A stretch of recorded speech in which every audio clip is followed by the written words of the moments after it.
आमचा उद्देश असं आहे की या यू टर्नमध्ये आपलं जे शहरामध्ये जे क्रॅशेस होतात, ॲक्सिडेंट्स होतात, तर ते कसे कमी करता येईल हे आपण ॲनालाइज करत होतो मागील जवळपास 6-7 महिन्यापासून.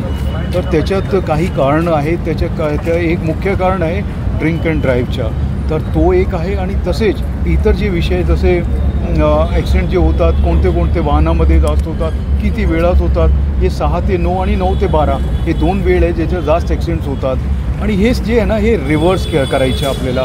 म्हणजे आपण गेलो आहे तर यू टर्न करून परत शून्यावर कसे आणायचे त्याच्यासाठी आमचे हे प्रयत्न चालू आहे. म्हणून आपण याला यू टर्न ऑपरेशन दिलेलं आहे. आणि याच्यात आता मागील 6 महिन्यामध्ये आपण जवळपास 40नी मृत्यू कमी करण्यात यश आपल्याला मिळालेलं आहे ह्या शहरामध्ये. म्हणजे जवळपास 22% मृत्यू कमी झालेली याच्यात.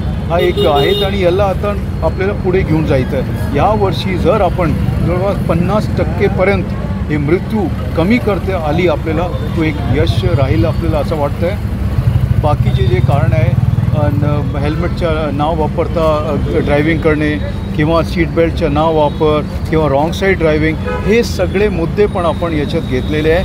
ड्रिंक अँड ड्रायव्हिंगसाठी आमचे दररोज संध्याकाळी 3-1 तास आम्ही चेक करणार आहे. याच्यात आमचे पोलीस स्टेशनचा स्टाफ राहील, आमचे DCP ट्रॅफिक, ACP ट्रॅफिक आणि त्यांच्या ट्रॅफिकच्या स्टाफ, हे सगळे आम्ही रोडवर राहणार आहे त्यावेळेस. आणि ते चेक करायचे आपल्याला की जास्तीत जास्त याच्यात कसे आपण कमी वेळेमध्ये हे बदलाव आणू शकतो आहे. हे माझे तुमच्या मार्फतीने आव्हान राहील सर्वांना की be careful, don't drink and drive आणि रॉंग साईड ड्राईव्ह करू नका. कुठल्याही ट्रॅफिकच्या नियमांचा भंग करू नका. नाही तर आम्ही रोडवर आहे, चेक करणार आहे आणि तुम्हाला सजा पण होऊ शकतो आहे. BNSमध्ये आपण मोटर व्हेकल ॲक्टमध्ये तो करतोच आहे कारवाई.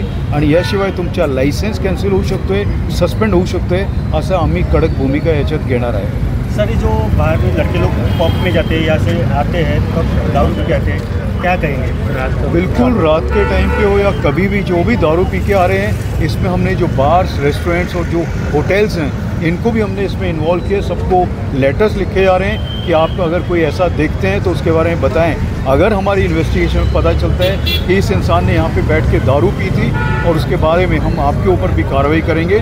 और जो भी बच्चे हैं, यंगस्टर्स हैं, वो बिल्कुल इसमें ना पड़ें. आप ड्रिंक से दूर हैं. अगर आप ड्रिंक कर रहे हैं तो गाड़ी किसी भी हालत में ना चलाएं. ये हमारा इसमें स्टैंड रहेगा.